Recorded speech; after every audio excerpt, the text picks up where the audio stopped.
Hi all, welcome to SR Academy.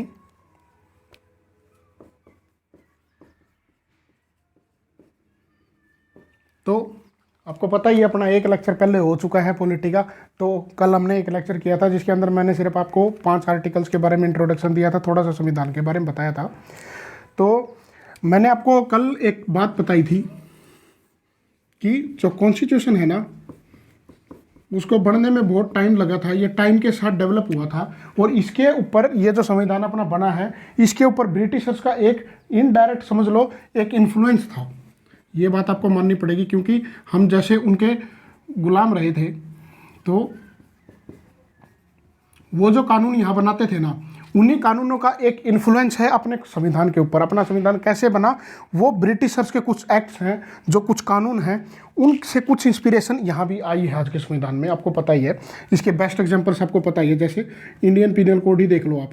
वैसे तो ये एक एक्ट है, परंतु इंडियन पीनल कोड जो 1860 में अंग्रेजों ने बनाया था वही आज के आज वैसा ही चल रहा है। इसमें कोई चेंजेस ज़्यादा कुछ है नहीं। वैसे तो मिनिमल अमेंडमेंट्स इसमें की गई हैं, लेकिन कोई मेजर चेंज तो आया नहीं है। ठीक है, तो आज है ना हम लोग समझेंगे कि संविधान के बनने के पीछे का जो इतिहास है वो बना कैसे, वो देखेंगे आज। ठीक है, तो आज मैं आपको यही करवाऊंगा कि संविधान की शुरुआत कहाँ से होती है।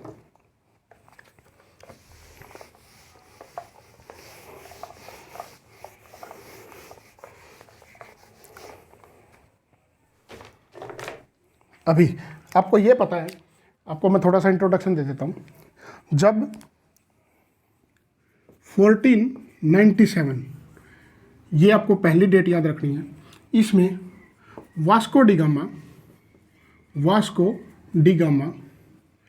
वहाँ से चलते हैं। कहाँ से? पुर्तगाल। आप जैसे हिंदी में बोलते हैं ना पुर्तगाल, तो इंग्लिश में बोलते हैं पोर्तुगीज़ या पुर्तगाल। ठीक है, पोर्तुगाल। ठीक है, तो ये एक पोर्तुगीज ट्रैवलर था। एक फैक्ट ये हो गया, पोर्तुगीज ट्रैवलर था ये। कौन था? Vasco D gamma. Vasco D gamma 1497 में वहाँ से चला था। ठीक है, और ये 1498 में, मतलब एक साल के बाद ये लैंड करता है कहाँ पे? कैलीकट पोर्ट पे। कैलीकट, या इसको आप आज के दिन बोलते हो कोलकाता, यहाँ पे लैंड किया था ये कहाँ से आया था? मैं आपको छोटा सा एक फैक्ट बताता हूँ बस। यहाँ इसको ऐसे इमेजिन कर लो, ये यूरोप है। ठीक है, और यूरोप के यहाँ पे ये है आपका अफ्रीका कॉन्टिनेंट। अफ्रीका कॉन्टिनेंट, ठीक है, यूरोप में यहाँ कहीं पुर्तगाल पड़ता है, यहाँ पे पुर्तगाल पड़ता है। आपको पता है यहीं पे नज़दीक सी यहाँ से ब्रिटिशर्स पड़ते हैं, यहाँ पे ब्रिटिश थे। तो पहले है ना पुर्तगाल ने ढूंढना शुरू किया था इंडिया को। वैसे इंडिया को है ना कुछ लोगों को पता था कि इंडिया इस साइड है, क्योंकि इनका है ना लैंड के थ्रू ट्रेड होता था इंडिया के साथ। जैसे मैं छोटा सा एक मैप आपको बताऊं, यहाँ सऊदी अरेबिया है, और यहाँ से फिर आपका ये ईरान पेनिनसुला, यहाँ पे ये आपका आ गया पाकिस्तान। मैं बस आपको एक रफ आइडिया दे रहा हूँ, और यहाँ पे आता है अपना इंडिया। ठीक है, ये मैप मैं बहुत बुरा बना रहा हूँ, मुझे पता है, आप करना। ठीक है, तो यहाँ से ये इंडिया था। इंडिया में क्या सबसे बेस्ट चीज़ होती थी ना उस टाइम पे, वो होते थे स्पाइसेस। अब स्पाइसेस जो मिलते थे ना वो मिलते थे इंडिया, श्रीलंका, और सम पार्ट ऑफ यहाँ पे मिलता है आपका थोड़ा सा दूर, आपको पता होगा, इंडोनेशिया। यहाँ पे मिलते थे स्पाइसेस। और स्पाइसेस जो है ना वो एक नीड थी यूरोपियंस के लिए। क्यों? यूरोपियंस में एक पता है क्या होता है, वहाँ पे बहुत ज़्यादा कई बार ठंड हो जाती है। तो ठंड को अगर वो मीट वगैरह भी खाते थे ना, तो मीट को प्रिजर्व करने के लिए ना उनको स्पाइसेस की जरूरत होती थी, अगर उसको लंबे समय तक बचा के रखना है तो। आपने शायद ये थ्योरी सुनी भी होगी, मुझे नहीं पता है, मैं वेजिटेरियन हूँ।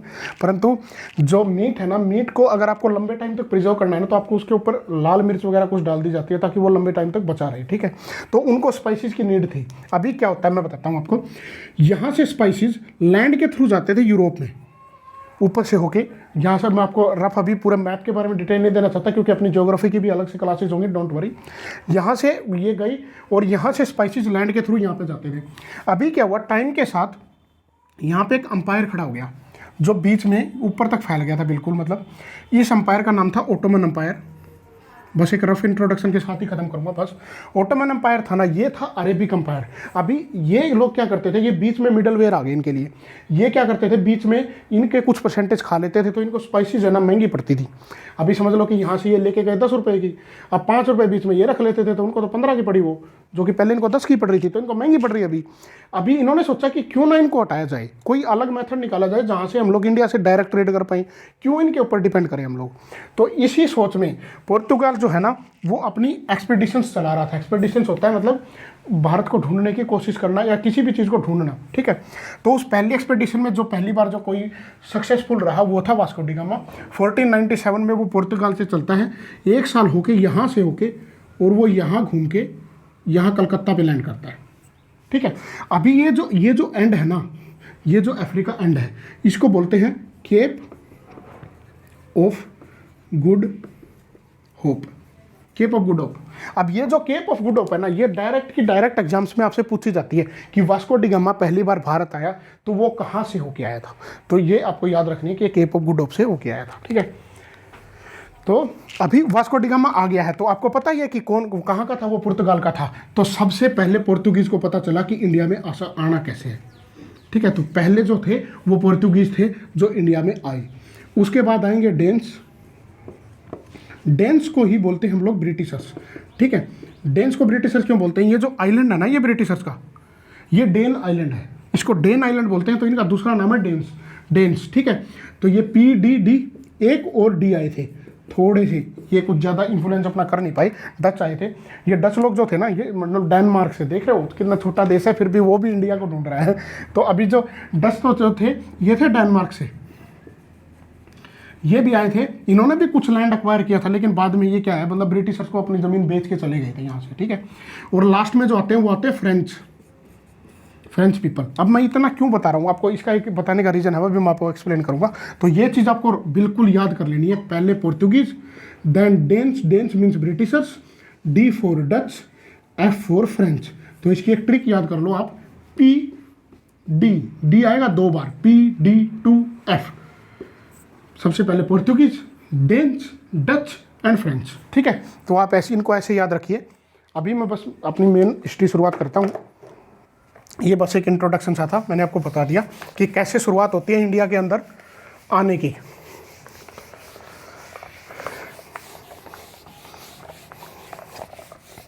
अब हम लोग सीधा स्टोरी पे आते हैं। अभी आपको पता है कि 1600 ईस्वी या 1600 AD जो इंग्लिश में बोलते हैं, इस टाइम पे ईस्ट इंडिया कंपनी है। ये एक ईस्ट इंडिया कंपनी है जो कि इंग्लैंड में बनी थी, ठीक है। इसका लंदन में हेडक्वार्टर था, ये भी आपको याद रखना है। इसको शॉर्ट में EIC भी बोलते हैं, ठीक है। तो इसको है ना प्रॉपर एक चार्टर मिलता है, चार्टर मिला इसको। चार्टर क्या होता है, चार्टर एक किस्म की, आप ये समझ लो कि जैसे देखो, चार्टर को एक तो आप एक्ट की फॉर्म में ले सकते हो, एक कि उनको स्पेशल परमिशन मिल गई जैसे, ठीक है। तो इनको है ना एक स्पेशल परमिशन मिली कि जाओ इंडिया में आप ना जाके ट्रेड करो। इनको क्या मिले थे, ट्रेडिंग राइट्स, ये आपको याद रखने सबसे पहले। तो इनको मिलते हैं ट्रेड के राइट्स, ठीक है। अभी ट्रेडिंग राइट्स इनको सबसे पहले मिलते हैं। तो इनको चार्टर अब इनको मिला किससे, charter by queen queen Elizabeth के द्वारा इनको चार्टर मिलता है। और इनको है ना प्रॉपर परमिशन मिलती है कि सिर्फ तुम लोग ही इंडिया में जाओगे और ट्रेड करोगे, ठीक है। तो ईस्ट इंडिया कंपनी 1600 में भारत में आती है। अब ये भारत में आ गए ईस्ट इंडिया कंपनी वाले। तो ये शुरुआत सबसे पहले है ना, ये आपको पता ही है ये इंडिया है। तो यहाँ पे आपका जो है बंगाल था, यहाँ से ही ये ज़्यादा शुरुआत करते हैं अपने ट्रेड की। तो मैं इतना इसमें एक्सप्लेनेशन में नहीं जाऊँगा क्योंकि ये हिस्ट्री का मेजर पार्ट है। लेकिन ये समझ लो कि बंगाल में यहाँ जाने के बाद है ना, बंगाल में ये अपने है ना ट्रेडिंग, जैसे इनको राइट्स मिलते हैं ना ट्रेडिंग के, तो यहाँ के ये राजाओं से बात करते हैं और ये बोलते हैं इन राजाओं को कि भाई आप है ना मेरे को कुछ अलाउंस दे दो यहाँ पे बिजनेस करने की, मैं आपको इतना कुछ कट दे दूंगा यहाँ पे। तो राजा इनको अलाउ कर देना शुरू कर देते हैं, ठीक है। तो ये है ना आहिस्ता आहिस्ता एक ट्रेड कंपनी से पॉलिटिकल कंपनी बननी शुरू हो जाती है। ये है ना इनको यहाँ के पता चलता है कि ये तो कुछ है ही नहीं, राजा हैं, ये आपस में खुद ही बटे हुए हैं, अपने आप ही लड़ते रहते हैं, तो क्यों ना इनका फ़ायदा उठाया जाए। तो इन्होंने इसी फायदे को उठाने के लिए ना पॉलिटिकल यहाँ पे मतलब ये समझ लो कि राजनीति खेलनी शुरू कर दी। तो पहली है ना, सिर्फ मैं सिंपल आपको ये बता देता हूँ कि इसी वजह से पहली लड़ाई होती है इनकी बैटल ऑफ प्लासी। ठीक है, बैटल ऑफ प्लासी होती है 1757 में। वैसे तो टेक्निकली तो ये इनकी पहली लड़ाई नहीं थी, लेकिन एक मेजर लड़ाई थी। किसके साथ? बंगाल के नवाब के साथ। ठीक है, तो यहाँ इस बैटल ऑफ प्लासी में अंग्रेजों की तरफ से जो लड़ता है वो लड़ता है रॉबर्ट क्लाइव। इसकी एक इंटरेस्टिंग स्टोरी है, वर्सेस बंगाल के नवाब। वैसे तो इसमें और भी थे, लेकिन अभी हिस्ट्री पर्सपेक्टिव से है वो ज़्यादा ज़रूरी है। अभी मैं इसमें इतना डिटेल में नहीं जाऊंगा क्योंकि मेरे को हिस्ट्री करवानी कॉन्स्टिट्यूशन की। ठीक है, तो रॉबर्ट क्लाइव वर्सेस बंगाल के नवाब, तो इनके बीच में फाइट होती है। और रॉबर्ट क्लाइव जो ईस्ट इंडिया कंपनी से था, मतलब ब्रिटेन से था या ब्रिटिश था, ये जीत जाता है। ये जैसे जीता ना, तो इसने क्या किया, यहाँ पे जो बंगाल का नवाब था, मैं अभी उसका नाम नहीं बताना चाहता, वैसे तो सिराजुद्दौला था, लेकिन ये समझ लो कि उसको हटा दिया जाता है और किसी और को, इनके जो रिप्रेजेंटेटिव है ना, उसको बैठा दिया जाता है। ठीक है, चलो मैं बता ही देता हूँ यार दो चीज़ें। सिराजुद्दौला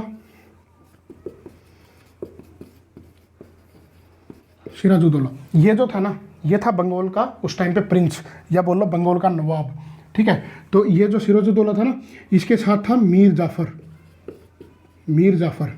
अब ये मीर जाफर क्या है, ये धोखा दे जाता है सिराजुद्दौला को और ये मिल जाता है रॉबर्ट क्लाइव के साथ। और फिर ये जैसे सिराजुद्दौला हारता है ना, इसको तो ये हटा देते हैं और मीर जाफर को बना देते हैं। ठीक है, अभी ये मीर जाफर बनता है। मीर जाफर के बाद क्या करता है, ये मीर जाफर है ना, थोड़े दिन बाद फिर EIC के साथ फिर टर्म कंडीशन रखनी शुरू कर देता है। कह देता है कि राज मेरा है, तो आप लोग मेरा गलत यूज़ कर रहे हो, कर रहे हो, तो ऐसे ऐसे ये कर रहे हो। ठीक है, तो मीर जाफर के जाते ही फिर एक और था इनके साथ, जो तीसरा था फाइट में, वो था मीर कासिम। इससे नीचे मैं नहीं जाऊंगा, मीर कासिम। तो ये क्या करते हैं, फिर मीर जाफर को हटा के फिर मीर कासिम बना देते हैं। अभी मीर कासिम फिर इनके साथ कुछ करने लग जाता है। ठीक है, तो अभी मीर कासिम की और इनकी फिर से फाइट स्टार्ट हो जाती है। तो इसी फाइट की वजह से एक और बैटल आती है, बैटल ऑफ बक्सर। तो ये जो बैटल है ना, इसमें है ना EIC को जो रिप्रेजेंट कर रहा था ना, वो था मुनरो। इसके बारे में आप आगे बहुत पढ़ोगे, टेंशन ना लो। ठीक है, मुनरो, और उसकी तरफ से जो था आपको पता है, ये मीर कासिम। ठीक है, हिस्ट्री पर्सपेक्टिव से आप और भी ज़्यादा पढ़ोगे। मीर कासिम के साथ मतलब उस टाइम के जो मुगल के थे, वो जो थे ना राजा, वो भी थे, लेकिन मतलब ज़्यादा भी मैटर नहीं करता, पॉलिटी पढ़ रहे हैं। ठीक है, तो यहाँ पे इनकी फाइट थी। वापस फिर से मुनरो जीत गया, ईस्ट इंडिया कंपनी वापस जीती। तो यहाँ से इनको एक राइट मिले, जिनको बोलते हैं दीवानी राइट। यही बस मैं इतना बता रहा था आपको अब तक, इसी के लिए दीवानी राइट्स मिले इनको। दीवानी राइट्स होते क्या है, रेवेन्यू के राइट इनके पास आ गए। अब revenue and civil rights, revenue और सिविल राइट्स क्या होते हैं, जैसे जो भी बिजनेस होगा इस एरिया में उसको कंट्रोल करेगी अब डायरेक्ट ईस्ट इंडिया कंपनी। जो भी सिविल का काम होगा या कोई लॉ बनाना है या कुछ करना है, ठीक है, अब लॉ बनाएगी कौन, जो आपकी ईस्ट इंडिया कंपनी ये बनाएगी। ठीक है, तो अभी इनके पास पूरी पावर्स आ चुकी है। तो अभी इनके पास लॉ बनाने की पावर आ गई, तो अभी इससे अपना कानून बनाएंगे। ये चीज़ आपको याद रखनी। तो इसी से जो पहला एक्ट आएगा अपना, रेगुलेटिंग एक्ट ऑफ 1773, तो यहीं से अपना पहला एक्ट आता है, जो कि इन्होंने पहला जो कानून है इंडिया के पर्सपेक्टिव में बनाया था। ठीक है, तो अभी हम लोग रेगुलेटिंग एक्ट ऑफ 1773 पढ़ेंगे।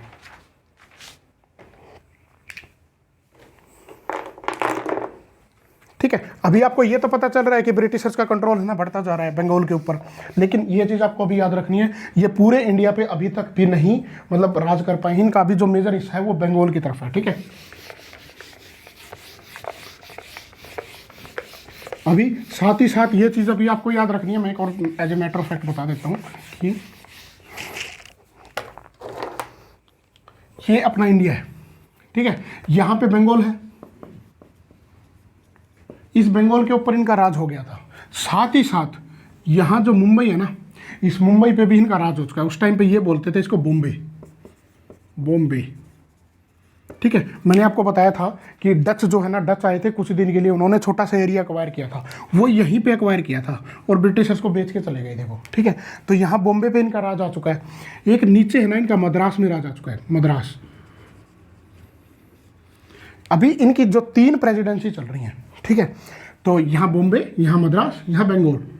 तो अभी ये तीनों की तीनों प्रेसिडेंसी हैं। प्रेसिडेंसी मतलब इंडिपेंडेंट काम कर रही है अभी। यहाँ पे एक गवर्नर बैठता है इनकी तरफ से, यहाँ पे एक गवर्नर बैठता है, यहाँ पे एक गवर्नर बैठता है, ठीक है। तो ये जैसे बॉम्बे पे एक गवर्नर है, मद्रास पे एक गवर्नर है, बंगाल पे एक गवर्नर है, और ये तीनों के तीनों गवर्नर आपस में इंडिपेंडेंट हैं। इनकी मर्जी, ये यहाँ पे जो भी लॉ बनाए या कोई कानून बनाए, यहाँ पे कुछ एग्जीक्यूशन करे, वो सब इनकी मर्जी है अभी, ठीक है। तो ये फैक्ट आपको याद रखना है कि अब तक ये बिल्कुल इंडिपेंडेंट है। लेकिन अब जैसे ही आपका जो एक्ट आता है, पहला जो फर्स्ट एक्ट है आपका regulating act, regulating act of 1773, इस एक्ट में, मतलब इस एक्ट को लाया ही क्यों गया उसका मैं कारण बताता हूँ आपको 1 मिनट के लिए। जैसे आपको पता है कि जो फर्स्ट फाइट हुई थी वो रॉबर्ट क्लाइव की और उसकी हुई थी, आपको पता ही है। जो प्लासी का जो युद्ध हुआ था ना, अभी मैंने बताया था आपको प्लासी का युद्ध। प्लासी में एक तो क्लाइव था, रॉबर्ट क्लाइव, ये नाम आपको याद रखना ही रखना है, ये आपकी मजबूरी है, आपको याद करना ही पड़ेगा। रॉबर्ट क्लाइव ये बैटल ऑफ प्लासी में ईस्ट इंडिया कंपनी को रिप्रेजेंट कर रहा था। तो उस टाइम पे ये गवर्नर था बंगाल का, ठीक है। ये बंगाल का गवर्नर बन गया था अभी, जो बाद में जब प्लासी का ये युद्ध जीतते हैं तो इसको बोला जाता है कि ये गवर्नर ऑफ बंगाल फर्स्ट थे, ठीक है। फर्स्ट गवर्नर ऑफ बंगाल थे रॉबर्ट क्लाइव, ये आपको याद रखना है, फर्स्ट गवर्नर ऑफ बंगाल, ठीक है। इनको याद रखना थोड़ा सा जरूरी है। तो अभी ये जो थे ना, ये जब यहाँ से प्लासी का युद्ध जीत के गया ना, तो इसने ना सिराजुद्दौला से ना ये कहा कि तो मेरे को वॉर की कंपनसेशन दे। वॉर की कंपनसेशन होती है मतलब जैसे कि मेरी इतनी कॉस्ट लगी, मैंने तेरे साथ लड़ाई लड़ी, अब मैं जीत गया, अब तेरे को पैसे चुकाने पड़ेंगे इसके। तो ये पैसे लेके गया था, ठीक है। तो ये है ना सिराजुद्दौला से बहुत ज़्यादा पैसे ले गया था, और उसका बहुत बड़ा हिस्सा है ना ये अपने पास रख लिया इसने। तो ये वहाँ जाके इसने ईस्ट इंडिया कंपनी को दिए ही नहीं, मतलब ये समझ लो कि ये करप्ट था, डायरेक्ट यही है, ये करप्ट था। तो वहाँ जाके है ना इसने ऐशो आराम की ज़िंदगी जीनी शुरू कर दी। मतलब ब्रिटेन के अंदर आप ये समझो कि इसके बड़े बड़े वहाँ पे बंगले हो गए थे, इसका वहाँ पे पॉलिटिक्स में इन्फ्लुएंस आ गया था, एमपीज जो थे ना वो इसके चमचे बन गए थे वहाँ पे। तो ये रॉबर्ट क्लाइव की है ना वहाँ पे इन्फ्लुएंस बहुत बढ़ गया था। तो ये चीज़ वहाँ की पार्लियामेंट नोटिस कर रही थी। पार्लियामेंट मतलब वहाँ की गवर्नमेंट, ये समझ लो आप शॉर्ट में भी, वहाँ की गवर्नमेंट इस चीज़ को नोटिस कर रही थी। उन्होंने देखा यार ये तो करप्शन खुला चल रहा है, ईस्ट इंडिया कंट्रोल जो ईस्ट इंडिया कंपनी के ऊपर तो कोई कंट्रोल ही नहीं है हमारा। तो इस कंट्रोल को बढ़ाने के लिए ना ये एक्ट को लेके आए। इनका जो फर्स्ट एक्ट था ना, इन्होंने सोचा कि ईस्ट इंडिया कंपनी को अब कंट्रोल करने का वक्त आ गया है। तो रॉबर्ट क्लाइव एक मेजर रीजन था इसके लिए। हालांकि ये बाद में है ना सुसाइड भी कर जाता है। कारण ये है कि मतलब लोग तो कहते हैं कि ये इसी दबाव में था कि मेरे को गलत समझा जा रहा है, लेकिन कोई नहीं जानता, ठीक है। तो अभी आप एक्ट शुरू करते हैं अपना।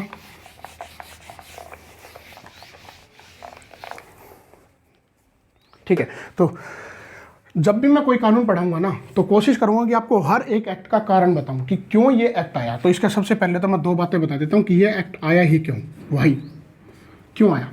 फर्स्ट तो मैंने आपको बता दिया कि अब इनको लग रहा था कि ईस्ट इंडिया कंपनी को टाइम आ गया कि ईस्ट इंडिया कंपनी को रेगुलेट करें। रेगुलेट बोल लो या कंट्रोल बोल लो, बात एक ही है, to regulate and control EIC। सबसे बड़ा जो मेजर कारण था वो तो यही था। लेकिन इसका एक कारण और भी था कि ये लोग चाहते थे कि अब है ना पावर्स जो है ना, अभी तक क्या थी, बंगाल, मद्रास और बॉम्बे तीनों इंडिपेंडेंट थे। अब ये कह रहे थे कि पावर को ना बंगाल के अंदर बढ़ाया जाए, ठीक है। बंगाल की जो पावर्स हैं उनको इंक्रीज किया जाए, ठीक है। तो इसी को बोलते हैं हम लोग सेंट्रलाइजेशन। सेंट्रलाइजेशन ये शब्द आपको याद रखना है। और डायरेक्ट MCQ आता है डिफरेंट एग्जाम्स में कि सेंट्रलाइजेशन की शुरुआत किस एक्ट ने की, तो आप हमेशा लगाएंगे रेगुलेटिंग एक्ट ऑफ 1773। ये सेंट्रलाइजेशन की शुरुआत करता है। सेंट्रलाइजेशन क्या होता है, देखो यहाँ पे बॉम्बे, यहाँ पे मद्रास, यहाँ पे बंगाल, अभी ये तीनों इंडिपेंडेंट है, लेकिन अभी बॉम्बे की पावर और जो मद्रास की पावर है ना वो बंगाल को दी जा रही है, ठीक है। कुछ पावर्स है ना बॉम्बे की ले ली और बंगाल को दे दी, मतलब एक तरफ सेंटर बढ़ रहा है ना। पहले क्या थे, 3 अलग अलग सेंटर थे, अभी सेंटर किस तरफ जा रहा है पावर का, एक की तरफ। तो इसी को बोलते हैं सेंट्रलाइजेशन, ठीक है। तो ये 2 इसके मेजर कारण थे। दूसरा, एक चीज़ आपको पता ही है, अभी इसमें क्या है, ये पहला एक्ट था, इसके अंदर पहली बार ईस्ट इंडिया कंपनी के बारे में बात की गई कि ईस्ट इंडिया कंपनी क्या करेगी। तो ये आपको याद रखना है कि इसमें एक चीज़ और भी बताई गई कि ईस्ट इंडिया कंपनी एक पॉलिटिकल कंपनी है और एडमिनिस्ट्रेटिव भी कंपनी है, एंड कमर्शियल कंपनी। ठीक है, इन्होंने ना इन तीनों बातों को एक्सप्लेन किया प्रॉपरली। इस एक्ट, आप ये कह सकते हो कि पहली बार किसी एक्ट में लिखा गया कि ईस्ट इंडिया कंपनी एक पॉलिटिकल कंपनी है, एक एडमिनिस्ट्रेटिव कंपनी है और साथ ही साथ एक कमर्शियल कंपनी है। मतलब एक्नॉलेज किया कि ईस्ट इंडिया कंपनी अब अकेली एक कमर्शियल कंपनी नहीं रही, अब उसका राज शुरू हो चुका है, मतलब वो पॉलिटिकल और एडमिनिस्ट्रेटिव काम करने शुरू कर चुकी है। ठीक है, तो ये था इसका वाई। अभी मैं बता देता हूँ कि इस एक्ट में था क्या। आज हम यही एक एक्ट करेंगे, बस ज़्यादा नहीं करेंगे। तो इसके मैं फीचर्स बता देता हूँ कि इस एक्ट में ऐसा था क्या। ठीक है, तो फर्स्ट ऑफ ऑल अभी आपने देखा था कि जो अपना पहला गवर्नर ऑफ बंगाल था ना, पहला गवर्नर ऑफ बंगाल था, वो कौन था? याद कीजिए, आपको भी याद आ रहा है तो। फर्स्ट गवर्नर ऑफ बंगाल अभी हमने 2 मिनट पहले देखा था कि रॉबर्ट क्लाइव था। ठीक है, ये जो है ना, आपको ऐसे वैसे भी मैं बताऊं तो ये जब आया ना पहली बार इंडिया में, तो ईस्ट इंडिया कंपनी का एक छोटा सा एम्प्लॉय था ये। इसने क्या किया, मैं मेथड बताता हूँ। आपने पता है कि फ्रेंच आए थे, फ्रेंच में ना एक बंदा आया था डुप्ले। अभी मैं आपको ज़्यादा इन्फॉर्मेशन ओवरलोड नहीं करना चाहता, लेकिन डुप्ले आए थे ना, उसके मेथड्स को इसने कॉपी किया, बहुत अच्छी तरह से कॉपी किया कि कैसे भारत में साम्राज्य को बढ़ाना है। ये उस चीज़ में सक्सेसफुल रहा। तो देखो, एक छोटा सा एम्प्लॉय बन के आया था और पहला गवर्नर ऑफ बंगाल बन के गया ये। ठीक है, तो ये आपको याद रखना, पहला फैक्ट। दूसरा फैक्ट अभी मैं बताता हूँ, ये जो पोस्ट थी ना गवर्नर ऑफ बंगाल, अभी आपको पता है कि बंगाल का जो गवर्नर है ना, उसको अब मद्रास के गवर्नर और ये बॉम्बे का गवर्नर दोनों की पावर दी जा रही है, उसके पास पावर्स जा रही हैं। तो उसकी पोस्ट का नाम तो बदलो यार, क्योंकि उसकी पावर्स को आप बढ़ा रहे हो। तो पहला यही था कि गवर्नर ऑफ बंगाल जो था ना, गवर्नर ऑफ बंगाल, उसकी पोस्ट का नाम कर दिया गवर्नर जनरल ऑफ बंगाल। पहला फीचर ही यही था। ठीक है, तो जो पहला गवर्नर ऑफ बंगाल था वो बन गया गवर्नर जनरल ऑफ बंगाल। ठीक है, अच्छा आपको साथ में ये बता देता हूँ कि जो रेगुलेटिंग एक्ट ऑफ 1773 था ना, ये है ना एक प्राइम मिनिस्टर थे, ब्रिटिश प्राइम मिनिस्टर, नॉर्थ नाम था उनका, नॉर्थ। अभी लॉर्ड वगैरह मैं यूज़ नहीं करना चाहता, पीएम ब्रिटिश मतलब लॉर्ड नॉर्थ नाम था इनका। ठीक है, तो ये जो नॉर्थ थे ना, ये इनकी रिकमेंडेशन पे ही ये पहला एक्ट आया था। ये कभी कभी पूछ लिया जाता है, वैसे तो पूछा नहीं जाएगा, लेकिन फिर भी मुझे नहीं लगता पूछा जाएगा। तो ये रखना, governor of Bengal, governor general of Bengal बना दिए गए। और जो पहले गवर्नर जनरल ऑफ बंगाल बने, वो बने आपके वॉरेन हास्टिंग्स, वॉरेन हास्टिंग्स या वॉरेन हास्टिंग्स बोल लीजिए आप। ठीक है, तो ये क्या थे, ये वॉरेन हास्टिंग्स है ना, पहले ना गवर्नर ऑफ बंगाल थे। जैसे ही एक्ट आया ना, गवर्नर ऑफ बंगाल से बदल के क्या बन गए, गवर्नर जनरल ऑफ बंगाल। तो आप इसको ऐसे भी बोल सकते हो कि ये लास्ट गवर्नर ऑफ बंगाल भी थे। तो आपको ये याद रखना है कि लास्ट गवर्नर ऑफ बंगाल या first governor general of Bengal कौन थे, वॉरेन हास्टिंग्स, वॉरेन हास्टिंग्स। ये आपको याद रखना है। फर्स्ट गवर्नर ऑफ बंगाल थे रॉबर्ट क्लाइव, तो ये अभी अपने लास्ट थे, इनके टाइम पे एक्ट आ गया तो ये बन गए गवर्नर जनरल ऑफ बंगाल। तो गवर्नर ऑफ बंगाल लास्ट अगर पूछ ले या first governor general of Bengal पूछ ले तो उत्तर आएगा वॉरेन हास्टिंग्स। ये आपको याद रखना है। ठीक है, साथ ही साथ अभी ये गवर्नर बनाया है, गवर्नर ऑफ बंगाल था, गवर्नर जनरल ऑफ बंगाल बना दिया। पूरे के पूरे जो सूबा इनका जीता हुआ सूबा था उसका ये मालिक हो गया अब, क्योंकि इसके पास है ना पावर्स बढ़ती जा रही हैं। तो इसके साथ कुछ और भी एक काउंसिल तो बनानी पड़ेगी ताकि इसके पॉलिटिकल अफेयर्स को मैनेज कर पाए। ये अकेला बंदा तो मैनेज कर नहीं सकता इतने एरिया को। तो इसके साथ प्लस 4 बंदों की ना, 4 और बंदे थे, उनकी एग्जीक्यूटिव काउंसिल बनाई गई, एग्जीक्यूटिव काउंसिल। अब ये एग्जीक्यूटिव क्या होता है, एग्जीक्यूटिव होता है जो लॉ को इंप्लीमेंट करे, किसी कानून को लागू करे। ठीक है, तो ये चीज़ आपको याद रखनी है, लॉ को इम्प्लीमेंट, लॉ इम्प्लीमेंट। ठीक है, तो ये 4 लोगों की एग्जीक्यूटिव काउंसिल बनाएगी। ये इसका पहला पॉइंट था। तो आप इसको थ्योरी में लिखें तो ऐसे लिखें, the governor general of Bengal वो change to governor general of Bengal and the first governor general of Bengal was Warren Hastings and a 4-member executive council was also provided to help with the working of the governor general of Bengal. ठीक है, अगर आप theory में लिखना चाहते हो तो ऐसे लिख सकते हो, लेकिन आप ऐसे भी लिखेंगे तो आप अपने नोट्स में इसको बना लीजिएगा, कैसे भी आपकी मर्जी है। तो अभी ये आपको पता चल गया। दूसरा, अभी आपने देखा, सेकंड पॉइंट तो आपको पता ही है, अभी मैंने बताया कि जो इन दोनों की पावर्स हैं वो किसके पास जा रही हैं। देखो ये बॉम्बे है, ये मद्रास है, इन दोनों की पावर्स किसकी तरफ जा रही है, बंगाल की तरफ। तो ये सिंपल सी बात है, ये आपको याद रखना है कि Bombay and Madras were made subordinates to Bengal governor general of Bengal. ये गवर्नर जनरल ऑफ बंगाल को मैं शॉर्ट में लिख रहा हूँ, गवर्नर जनरल ऑफ बंगाल, ठीक है। तो जो बॉम्बे और मद्रास है वो अब सबऑर्डिनेट बना दिए किसके, Bengal governor general of Bengal के। जो गवर्नर जनरल ऑफ बंगाल के उसके सबऑर्डिनेट हो चुके हैं, मतलब ये अब इसके नीचे आ चुके हैं। अर्लियर, ये चीज़ भी आपको रखना है याद कि अर्लियर दे वर इंडिपेंडेंट, पहले ये इंडिपेंडेंट थे, ठीक है। तो ये 2 पॉइंट आपके हो गए, इनको आप नोट कर लो। मैं बाकी के 3 पॉइंट है ना यहाँ लिख देता हूँ, इसको मैं मिटा देता हूँ। अभी आप है ना इसको एक बार नोट डाउन कर लो या स्क्रीनशॉट ले लो। ले लिया, ठीक है। अभी इसको ये फीचर्स, 3 फीचर्स हो रहते हैं वो और देख लेते हैं एक बार, फिर एंड करेंगे बस, ठीक है। तो 2 फीचर्स हो गए। अभी लिखता हूँ फीचर नंबर 3 जो कि मोस्ट इंपॉर्टेंट है। क्या कि सुप्रीम कोर्ट की स्थापना की गई। सुप्रीम कोर्ट बनाया गया बंगाल के अंदर, सुप्रीम कोर्ट इन बंगाल, ठीक है। किस एक्ट के थ्रू बना, ये डायरेक्ट क्वेश्चन पूछा जाता है। पहला सुप्रीम कोर्ट इंडिया में किस एक्ट के थ्रू आता है, रेगुलेटिंग एक्ट ऑफ 1773। लेकिन सुप्रीम कोर्ट ऑफ बंगाल बना तो था 1773 के एक्ट से, लेकिन ये बन पाया 1774 में। तो आपको याद रखना, date of formation of supreme court in Bengal is 1774।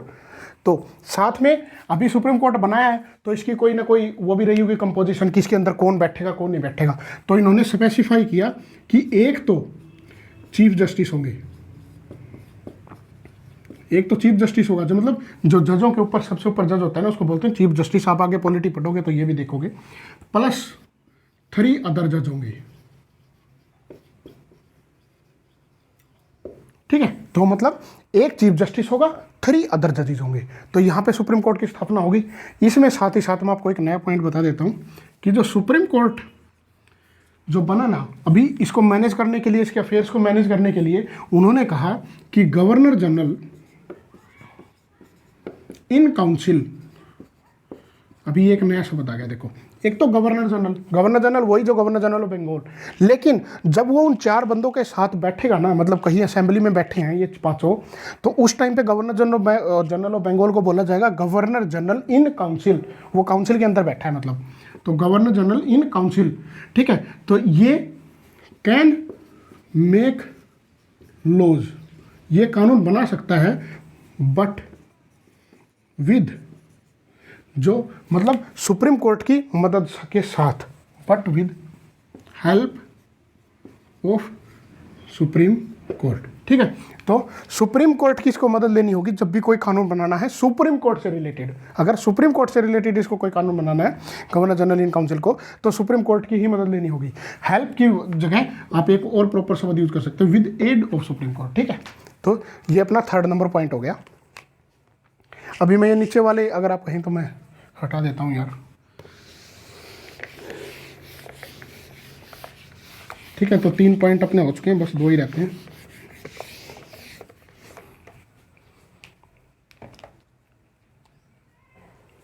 Fourth, अभी ये फीचर्स जो है ना आपको इजीली अंडरस्टैंडेबल है, क्योंकि मैंने आपको थोड़ी सी इसकी हिस्ट्री बता दी। अभी मैंने थोड़ी देर पहले आपको बताया था कि रॉबर्ट क्लाइव जो था वो फर्स्ट गवर्नर था।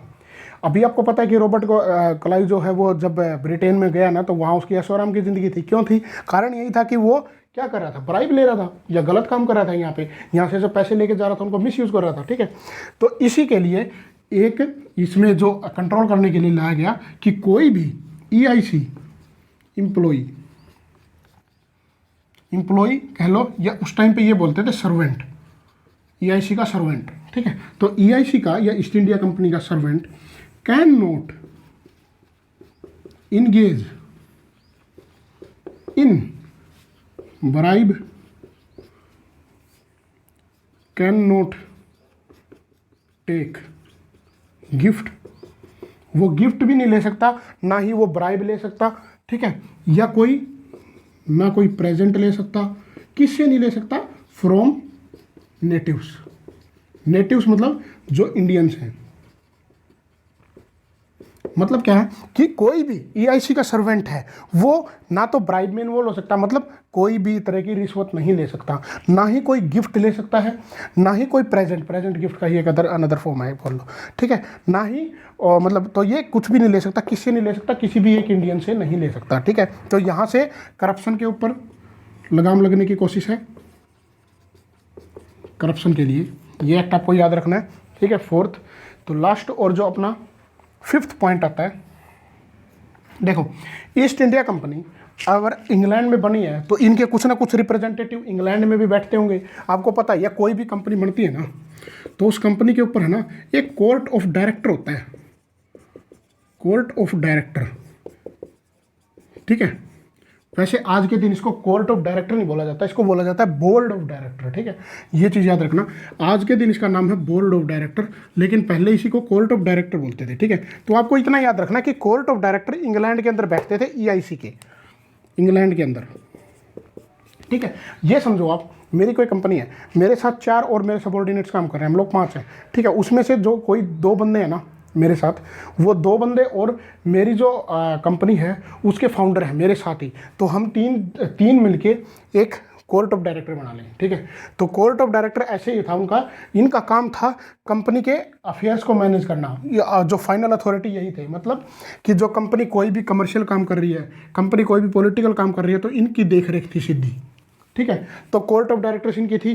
तो अभी लगाम लगने के लिए 5वां पॉइंट क्या किया ब्रिटेन की जो गवर्नमेंट थी उसने कहा कि जो ये कोर्ट ऑफ डायरेक्टर्स हैं इनको अभी हमको रिपोर्ट्स देनी होंगी कि क्या कर रहे हो आप इंडिया में ऐसा, ठीक है। सो ये चीज़ समझना कि रिपोर्ट्स टू बी सबमिटेड